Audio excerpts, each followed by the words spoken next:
I've seen some wonky stuff by the professionals on YouTube. So let's do this the right way. I got a customer, got his well drilled.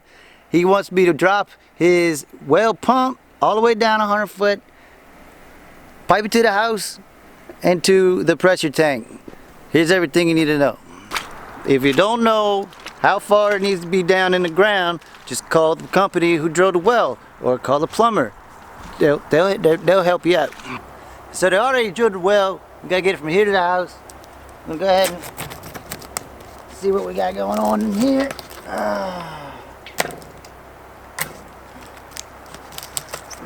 There's a metal strap bolted to the outside there, and it's holding a 4-inch pipe down low. Here in Virginia, you gotta be down 24 inches with this pipe. 28 just to make sure.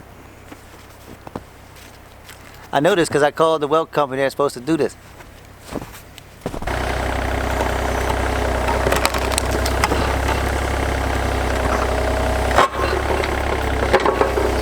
Okay, they poured grout around this thing. I gotta get down. 24 inches, excuse me, 28. 24 minimum. I'm gonna start here. And it's gonna be right there. I need a hammer.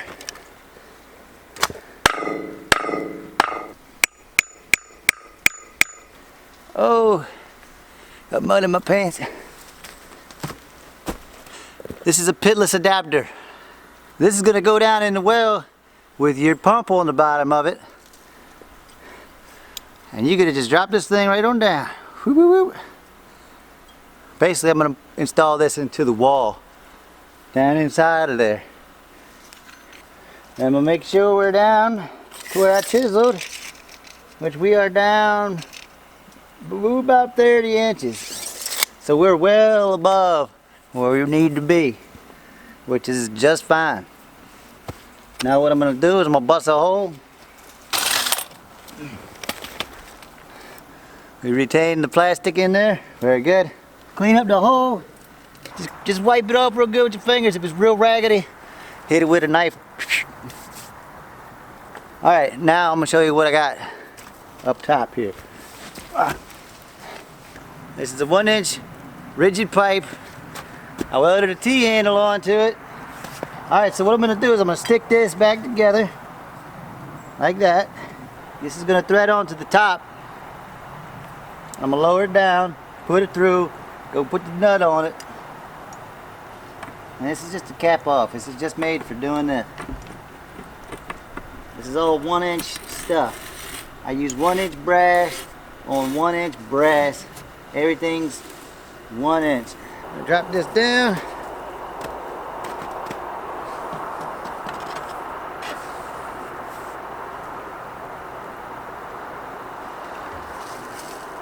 Boom, got it through the hole.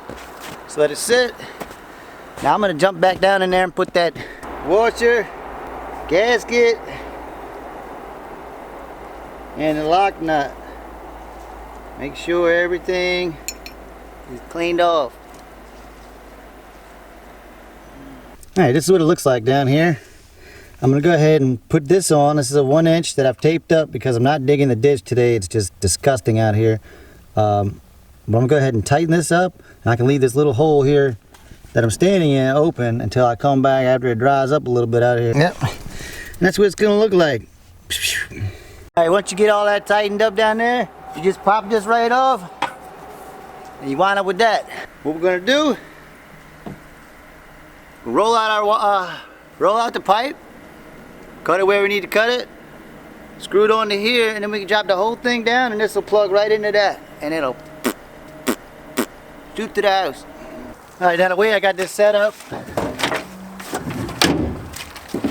is this pipe is gonna just roll off the back of the truck. The motor, the pump itself, is gonna stay in the back of the truck. Last week I put all this together with 200 psi 1-inch pipe. I got 12-2. This is not just your standard yellow Romex. This is underwater. It is submersible 12 gauge wire. Also, you got the wires that, well, I'll explain the wires that come from the pump here in a minute. I'm gonna get this rolled out. So when I wrap this back up, it wasn't rolled this high. Now it's twice that, and it'll make it easier to unroll when I got here because it's cold and pipe doesn't want to unroll that well. So keep that in mind as well.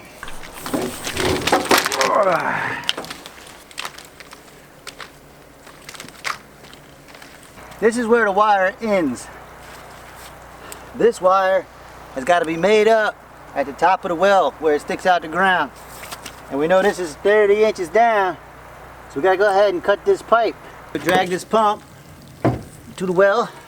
We're going to tie a rope on it and throw it down the hole. Let me show you the splice. This is an underwater splice kit. It comes with 3 shrink tubes and 3 crimps. Personally, I don't crimp the wires when I put in a radio in my truck. I'm not gonna crimp something we're hanging a motor from. So everything is soldered and then shrunk tube. The crimps are in the garbage. Torque arrestor kit comes with 2 halves. So it is. Every time this motor kicks on and off, the motor turns this way or this way, but it twists this whole thing up that pipe. So this is gonna show you how this works. I'm gonna slap this on there. Just put the 2 halves together. There ain't no rocket science here. Okay, so this here is gonna fit the inside diameter of any pipe you put it in, really, but we're gonna shoot for 4 inch. So we're gonna go ahead and start it here. And that's going to grab onto the walls of that 4 inch and kind of prevent this thing from torquing too much. Now it's too wide, I loosen it. If it's too small, I'll just adjust it. Drop it down, see if it's going. If it doesn't want to go, if it's too much, adjust it. Simple, super simple. Kind of a self-explanatory way that works. Brass fitting on the motor. I went ahead, I put extra heat sink on here because I overdo stuff. I taped all the way up to my splice, and then yeah, it's all taped up real good is what I'm saying. You put 2 of these hose clamps, make sure they're all stainless steel. Make sure it says all stainless or it's gonna rust. It's in water the whole time. And I gotta put a rope on here. I got that at the well. Let's go do that. Pump. This rope is 3/8 poly. It floats, it's lightweight, it's strong, it's mildew rot resistant. Ideal for outdoor applications, especially around water. This is what we're going to use. So I'm going to go ahead and stick it in that hole I showed you. No, I'm not. It's too damn big. I'm going to go ahead and stick the top end of the hose here, just warm it up a little bit.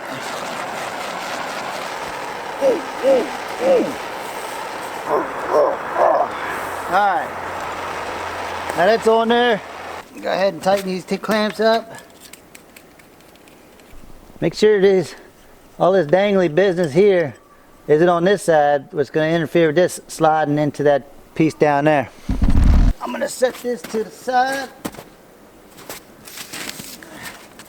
Now I'm going to lower this down and see how my torque arrestor fits. Oh yeah, good, perfect. I taped this wire flat to the pipe. It's loose like this, but once this pipe straightens up, it tightens up. I got it perfect.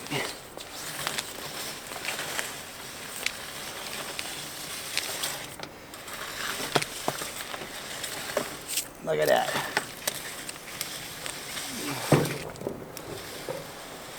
Alright, she hit the water. Look at that, 1 finger, 2 fingers. That torque arrestor just sliding on down. Perfect. See how hard it is to pull it up? Oh yeah. Apparently, anything under 1.5 horsepower doesn't need a torque arrestor. but it certainly can't hurt anything. Make sure my gasket's clean on this.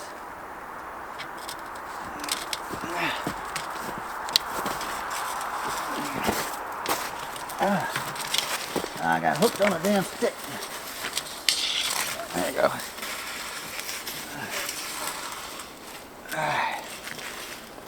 Oh, that's a cold pipe right there.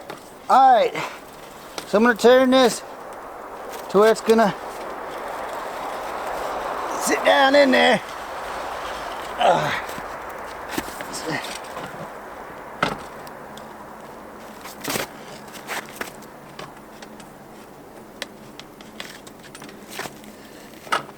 Boom. Sat right in there. Take this off.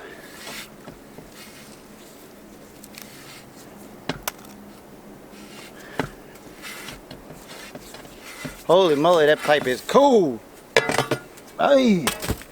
I'm gonna hang this rope right here. Basically this is how the cap works. Screw your 1-inch connector on here. Take the bolts out, pop the top off. Gonna glue this on. Both sides. Bam. Point this towards the house. Bam. I'm going to take my 1-inch electrical pipe. I just rough cut it. But that's going to stick up in here. And I'm going to run the wire to the house. The wire to the house is going to be this gray wire. Number 12, 12-2. UF is what we call it. Underground burial wire. So it'll just slide down that hole. And then it'll just direct bury all the way to the house with that pipe that we're going to plug on down there. And then, so this is basically going to come up like that, and then we're going to make our connection. I'm going to wire nut these. I'm not using regular wire nuts. That's what people do. They use regular wire nuts. I'm opting for waterproof wire nuts. This is a very moist area. A good idea. So we will. That's how that's going to roll. Now this pipe that goes here, I gotta cut it a little shorter, but it's gonna hit this grout, so I'm gonna have to heat it up, come straight down, and then bow it out down. Just want to get it down there towards the water pipe, but that's gonna be another day, because this is where I gotta dig my trench through here, and there's a creek running in it right here. There's a big old creek running right here.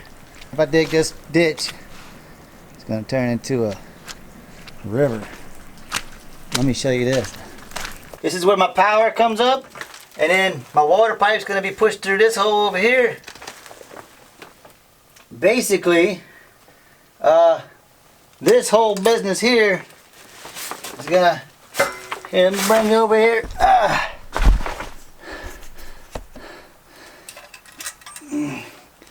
This is going to sit here, bam, bolt up. Water's going to come in here. This is your hose to drain the system. Before I come in the hole inside here, I'm going to have my one-way valve. It's got an arrow on it. Cut off. My water pipe's going to come right up in here, bam.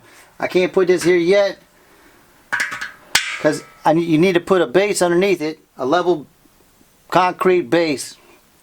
Cutoff switch has a high and a low pressure. Basically the low pressure kicks the pump on till it gets high and then cuts it off. That's what this switch is for.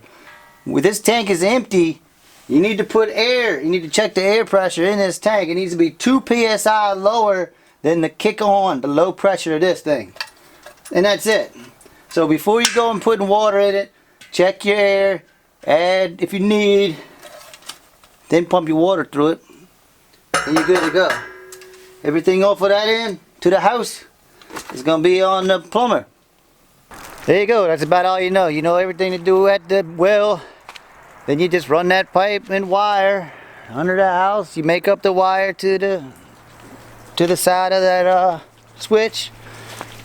Stick your pipe on that pressure. There you go, mother.